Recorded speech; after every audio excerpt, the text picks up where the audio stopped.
నమస్తే. చేబ్రోలు కిరణ్ సోషల్ మీడియాలో తరచూ కనిపించేటటువంటి వ్యక్తి.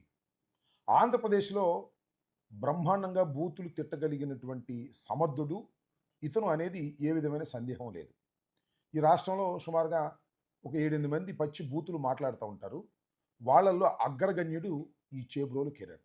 ఇతను ఐటీడీపీ కార్యకర్త. ఒక విధంగా చెప్పాలంటే ఐటీడీపీనే ఇతన్ని ప్రోత్సహిస్తూ వస్తుంది. ఇతన్నే కాదు. ఇలా సుమారుగా ఒక 7, 8 మందిని, ఇంకా ఎక్కువ మందిని కావచ్చు. యూట్యూబ్‌లో ప్రత్యేకంగా నారా లోకేష్ గారి నాయకత్వంలో వీరందరినీ కూడా పోషించి బూతులు తిట్టించే కార్యక్రమం చాలా కాలం నుంచి కొనసాగుతా ఉంది. మీకు తెలుసు కదా! మన సీమరాజ అనే ఒక వ్యక్తి. దానితో పాటు వెంగళరావు అని ఘర్షణ టీవీ. దాంతో పాటు ఇంకా చాలామంది చిన్న చిన్న యూట్యూబుల్లో బూతులు తిట్టించేటటువంటి కార్యక్రమం. ఎవరిని పడితే వారిని. వైసీపీకి సంబంధించినటువంటి నాయకుడిని పచ్చి బూతులు. ఇక దానిలో చెప్పే పనే లేదు. రోజా గారిని గానీ, లేకపోతే ఇంకా మహిళా నాయకురాలను గానీ, లేదా మమ్ముల్ని గానీ, ఎవరిని పడితే వారిని పచ్చి బూతులు తిట్టడం అనేది సర్వసాధారణం అయిపోయింది. ఈ కిరణ్ అనే వ్యక్తి చాలా కాలం నుంచి పచ్చి బూతులు తిడుతున్నాడు. రోజా గారినైతే ఇష్టం వచ్చినట్టు మాట్లాడాడు. ఒక్క రోజా గారినే కాదు, మీరొక్కసారి యూట్యూబ్‌లోకెళ్ళి చేబ్రోలు కిరణ్ అని కొట్టి చూడండి. ఎన్ని పచ్చి బూతులు వస్తాయో. భయంకరమైన బూతులు మాట్లాడతాడు. ఈ మాట్లాడించేటటువంటి వారు ఎవ్వరు అంటే ఖచ్చితంగా ఐటీడీపీ. దానిలో నారా లోకేష్ గారే వీళ్ళందరినీ పెంచి, పోషించి యూట్యూబుల్లో వీరి యొక్క ప్రచారాలు చేసేటటువంటి కార్యక్రమం చేస్తున్నటువంటి విషయం అందరికీ తెలిసినటువంటి సత్యమే. అయితే ఇవాళ అరెస్ట్ చేశారు. అది ఇక్కడ చాలా విచిత్రమైనటువంటి అంశం. ఎందుకు అరెస్ట్ చేశారు అంటే భారతమ్మ గారిని అతను దూషించాడు.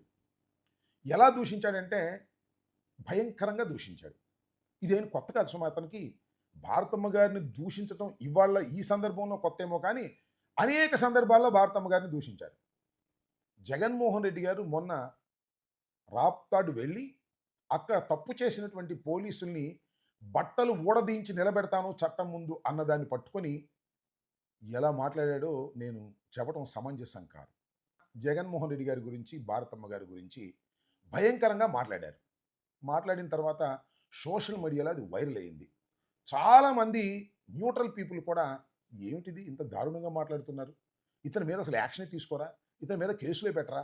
నారా చంద్రబాబు నాయుడు గారిని ఎవరో ఏదో అన్నారని, వారి సతీమణి ఏదో అన్నారని ఆయన విలవిలమని ఏడ్చేశాడే. మరి అలాంటి ఆయన ఇవాళ ముఖ్యమంత్రిగా ఉన్నప్పుడు మరి భారతమ్మ గారిని అన్నప్పుడు, జగన్మోహన్ రెడ్డి గారిని అన్నప్పుడు యాక్షన్ తీసుకోరా? అనేటువంటి ప్రశ్నలు కోకొల్లలుగా వచ్చేసాయి ఉదయం నుంచి. ఇంకేం చేయాలో అర్థం కాల. చంద్రబాబు నాయుడు గారి సంగతి తెలియనిదేముంది. డ్యామేజ్ కంట్రోల్‌లో చంద్రబాబు నాయుడు గారికి తెలిసినంత వ్యూహం మరి ఎవరికీ తెలీదు. అందువల్ల ఎమ్మంటనే ఆయన్ని అరెస్ట్ చేయమన్నారు. కేసు పెట్టారు. అరెస్ట్ చేశారు. సరే కోర్టులో ప్రొడ్యూస్ చేస్తున్నారనుకోండి. ఇంకా సమాచారం పూర్తిగా రాలేదు. కోర్టులో ప్రొడ్యూస్ చేసిన తర్వాత బెయిల్ ఇప్పిస్తారో, బెయిల్ ఇప్పించరో అది వేరే అంశం. ఒక్కటైతే మాత్రం పచ్చి వాస్తవం. ఆ చేబ్రోలు కిరణ్ అనే వ్యక్తిని పెంచి పోషించింది ఈ రోజు వరకు వాళ్ళే. బూతులు తిట్టించింది కూడా టీడీపీ వాళ్ళే. అది కూడా నారా లోకేష్ గారి నాయకత్వంలో నడుస్తున్నటువంటి టీమే. మరి వాళ్ళు ఎందుకు అరెస్ట్ చేశారు అంటే ఒకటే దానికి లాజిక్. చంద్రబాబు నాయుడు గారిని భార్య అన్నప్పుడు అంత ఆవేదన పడినప్పుడు, మరి జగన్మోహన్ రెడ్డి గారి సతీమణిని, భార్యని అన్నప్పుడు మరి చంద్రబాబు నాయుడు గారు కామ్‌గా ఉంటే ఎలాగా అనేటువంటి ప్రశ్నకు సమాధానం చెప్పలేక అనివార్యమైన పరిస్థితుల్లో అరెస్ట్ చేసి ఒక డ్రామా ఆడుతున్నటువంటి సందర్భం అని ఈ సందర్భంగా నేను చెప్పదలుచుకున్నాను. రోజా గారిని గాని, నన్ను గాని, అసలు వైసీపీలో ఉన్న నాయకుల్ని గాని ఎంత భయంకరంగా పచ్చి బూతులు ఇంట్లో వాళ్ళని సైతం బూతులు తిట్టినటువంటి వ్యక్తి ఈ కిరణ్. కిరణే కాదు. ఆ ఘర్షణ టీవీ అతను ఉన్నాడు. అతని మీద కూడా నేను కేసు పెట్టాను.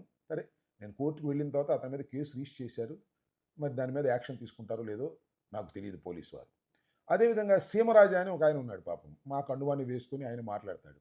ఆయన మీద కూడా నేను కేసు ఇచ్చాను పట్టాపురం పోలీస్ స్టేషన్‌లో. ఇంతవరకు కేసు రిజిస్టర్ చేయలేదు. అయితే నేను చెప్పదలుచుకున్నది ఏంటంటే వీరందరినీ కూడా ఇలా చిన్న చిన్న యూట్యూబుల్లో కొంతమందిని పెంచి పోషించి తయారు చేసి వారిని తిట్టించేటటువంటి కార్యక్రమం వైఎస్ఆర్ కాంగ్రెస్ పార్టీని భయంకరంగా తిట్టించేటటువంటి కార్యక్రమం చేస్తున్నటువంటి సందర్భాలు ఇవాళ కొత్త కాదని మనవి చేస్తున్నాం.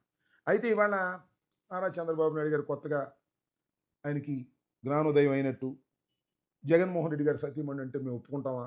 మా సతీమణి అన్నా, జగన్మోహన్ రెడ్డి గారి సతీమణి అన్నా, ఇంకో సతీమణి అన్నా ఎవరైనా ఇంట్లో వాళ్ళంటే మేము సహించేది లేదు అని ఒక ఫోజు పెట్టేందుకు మాత్రమే ఈ డ్రామాకు తెర తీశారు. రేపు చూడండి ఇక యూట్యూబుల్లో, వారికి అనుకూలమైన యూట్యూబుల్లో చంద్రబాబు నాయుడు గారు సమయంలో గట్టిగా యాక్షన్ తీసుకున్నారు, బ్రహ్మాండంగా యాక్షన్ తీసుకున్నారు.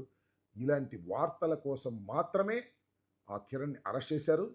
ఆ కిరణ్‌ని పెంచి పోషించింది తెలుగుదేశం, నారా చంద్రబాబు నాయుడు గారి కుమారుడైనటువంటి నారా లోకేష్ గారు. నేను ఒకటే మనవి చేస్తున్నా. ఈ కిరణ్ మీద ఇవాళ మీరు యాక్షన్ తీసుకున్నట్టుగా నటిస్తున్నారు కదా! ఇంకా చాలామంది ఉన్నారు కదా యూట్యూబ్‌లో రోజు తిడుతున్నారు కదా! మమ్మల్ని తిడుతున్నారు. రోజు అదే పని తిట్టే కార్యక్రమం. బిలో ది బెల్ట్ ఎళ్లి మాట్లాడతారు. ఇష్టం వచ్చినట్టుగా మాట్లాడతారు. రోజా గారినైతే పచ్చి బూతులు తిట్టేటువంటి కార్యక్రమం చేస్తున్నారు. వైఎస్ఆర్ కాంగ్రెస్ పార్టీలో ఉన్న నాయకులు ఇళ్లల్లో వారిని కూడా తిట్టేటువంటి కార్యక్రమం చేస్తున్నారు. దీనికి ఒక హద్దు, అదుపు లేకోకుండా మీరు ఇష్టం వచ్చినట్టుగా ప్రవర్తిస్తున్నారు. ఈ ప్రవర్తించడానికి ప్రధానమైన కారణం ఐటీడీపీ. దీన్ని కంట్రోల్ చంద్రబాబు నాయుడు గారు చేస్తారా? చెయ్యరా? ఆలోచించుకోవాల్సినటువంటి అవసరం ఉంది. ఈ డ్రామాలకు తెర దించి వాస్తవ పరిస్థితుల్లో ఆలోచన చేసి వారి మీద యాక్షన్ తీసుకుంటే సమాజం హర్షిస్తుంది తప్ప, లేకపోతే ఇలా డ్రామాల వల్ల చంద్రబాబు నాయుడు గారికి ఈనాడు, ఆంధ్రజ్యోతి, వారికి ఉన్న యూట్యూబ్‌లు లేదా వారికి ఉన్నటువంటి యెల్లో మీడియాలో వారికి ప్రశంసల వర్షం కురిపించేటటువంటి ప్రయత్నమే చేస్తారు తప్ప, హృదయపూర్వకంగా ఎవరు నమ్మేటటువంటి పరిస్థితి ఉండదని కూడా ఈ సందర్భంగా నేను చెప్పదలుచుకున్నాను. దీనితో పాటు ఇంకో విషయం చెప్పాలా. ఈ కనెక్టెడ్‌గా గోరంట్ల మాధవ్ గారిని ఇవాళ కస్టడీలోకి తీసుకున్నారు. అరెస్ట్ చేశారు. ఎందుకు కస్టడీలో తీసుకున్నారు అనే విషయం మీద కొద్దిగా కన్‌ఫ్యూజన్ వచ్చింది నాకు ముందు. గోరంట్ల మాధవ్ గారిని ఎస్పీ ఆఫీస్‌లో అరెస్ట్ చేశారు అన్న తర్వాత, నేను ఎస్పీ గారికి ఫోన్ చేశాను, గుంటూరు ఎస్పీ గారికి. ఆయన నాకు చెప్పింది ఏంటంటే, గోరంట్ల మాధవ్ గారు ఈ కిరణ్ అనే వ్యక్తిని మేము అరెస్ట్ చేసి తీసుకొస్తుంటే, ప్రెస్ మీట్‌కి తీసుకొస్తుంటే, అతన్ని ఫాలో అయ్యాడు. దాని మీద ఏదో గొడవ జరిగింది అనేటువంటి మాట ఆయన చెప్పారు. దాని మీద కేసు పెట్టి అరెస్ట్ చేస్తున్నామని అన్నారు. వాస్తవాలు ఇంకా అప్డేట్ పూర్తిగా రాలేదు. ఇవాళ నగరంపాలెం పోలీస్ స్టేషన్‌లో ఆయన ఉన్నాడని తెలిసింది. నగరంపాలెం పోలీస్ స్టేషన్‌లోకి వెళ్ళిన తర్వాత విషయాలు తెలుసుకున్న తర్వాత మళ్ళా నేను మీకు అప్డేట్ చేస్తా అని కూడా ఈ సందర్భంగా చెప్పదలుచుకున్నాను. ఏది ఏమైనా ఒక విషయాన్ని నేను చాలా స్పష్టంగా చెప్పదలుచుకున్నది ఏమిటంటే, ఈ చేబోలు కిరణ్ అనే వ్యక్తిని పెంచి పోషించింది నారా లోకేష్ గారు. ఇవాళ కాస్త సమాజంలో కొద్దిగా ఇబ్బందికరమైన పరిస్థితి వచ్చినప్పుడు అరెస్ట్ చేసినట్టుగా నటించి, దీనికి తెరదించి చంద్రబాబు నాయుడు గారికి కాస్త మేలు చేసేటటువంటి ప్రయత్నాలు జరుగుతున్నాయనేది మాత్రం మీరు వాస్తవాలు గమనించాలని కూడా ఈ సందర్భంగా నేను కోరుకుంటున్నాను. ధన్యవాదాలు.